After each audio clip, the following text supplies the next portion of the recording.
In many ways, the 1950s was the golden age of the American middle class.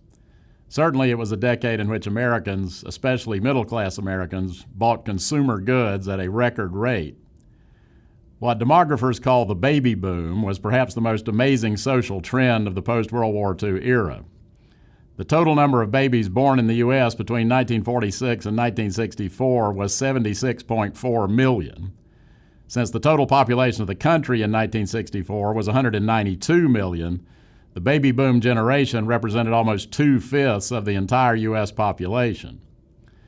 Many explanations have been offered for this boom in the birth rate, but the most likely reason for the spike involved the dreams of the younger generation at the time. They sensed that America's amazing post-war prosperity made it possible for them to marry, buy a house, start a family, and educate their children. Thus, the economic boom fueled the demographic boom. The baby boom was in some ways a cause as well as a result of post-war prosperity. The rise in births led to a booming demand for toys, candy, gum, records, children's clothes, washing machines, lawn and porch furniture, televisions, and all kinds of household labor-saving devices. It helped drive the surge in auto sales and school construction. And, of course, it was the major factor in the rise of suburbia. The massive phenomenon of suburbia would rip apart and remake the texture of social life in America. Of the 13 million homes built between 1948 and 1958, 11 million were suburban. This represented a fantastic building boom. 1/4 of all homes standing in 1960 had been built in the previous 10 years. Some 83% of all population growth in the nation in the 1950s was in suburbs. By 1970, there were 72 million suburbanites out of a total population of 205 million. Most middle-class suburbanites purchased modern conveniences and other consumer goods as never before. Yet the material abundance was often accompanied by mental anxiety. As historian John Patrick Diggins has written, for centuries, moralists had warned that people become unhappy when they get what they want or think they want. Suburbia offered Americans the cleanliness and safety of a planned community, but nothing is more hopeless than planned happiness. So perhaps it shouldn't be surprising that drinking alcohol and taking prescription drugs rose sharply in the 1950s. The favorite drink of suburbia was the martini, although beer sales also soared, partly as a result of TV advertising. Pro football, the prime target for beer ads, invented the 2-minute warning to accommodate commercials. Which brings us to television, the most important component of the spread of mass media in the 1950s.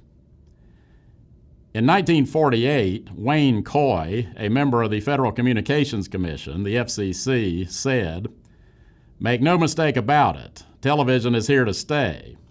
It is a new force unloosed in the land. I believe it is an irresistible force." This was a bold prediction in 1948, but Coy was right. This was the beginning of the TV boom. In the 1950s, television became an icon of American mass culture.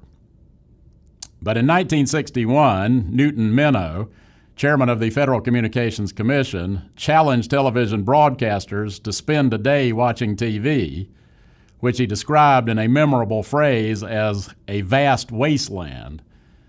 Minow continued, "You will see a procession of game shows, violence, audience participation shows, formula comedies about totally unbelievable families, blood and thunder, mayhem, violence, sadism, murder, Western bad men, Western good men, private eyes, gangsters, more violence, and cartoons, and endlessly commercials, many screaming, cajoling, and offending, and most of all, boredom."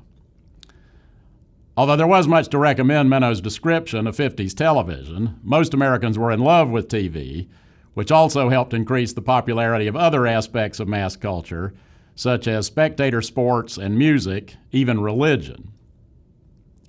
As historian Bill Brands writes, spectator sports became an American obsession during the 1950s. and television was the factor that would change sports almost beyond recognition during the coming decades. Similarly, television played a role in elevating rock and roll music to iconic status. Elvis Presley appeared 3 times on the popular Ed Sullivan Show in 1956 and 1957.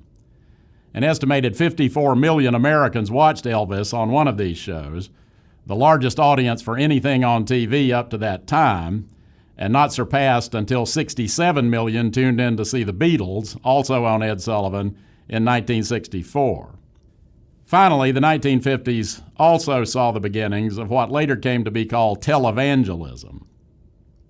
This included Catholic Bishop Fulton J. Sheen's TV show Life is Worth Living, and most notably, the weekly TV program and televised crusades of North Carolina native William Franklin Billy Graham.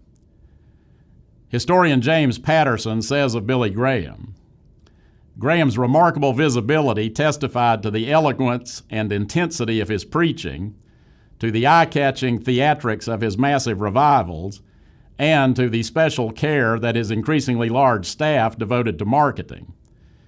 Few post-war personalities, a word that reflected the media-based culture of the age, better combined old-fashioned ideas and modern packaging.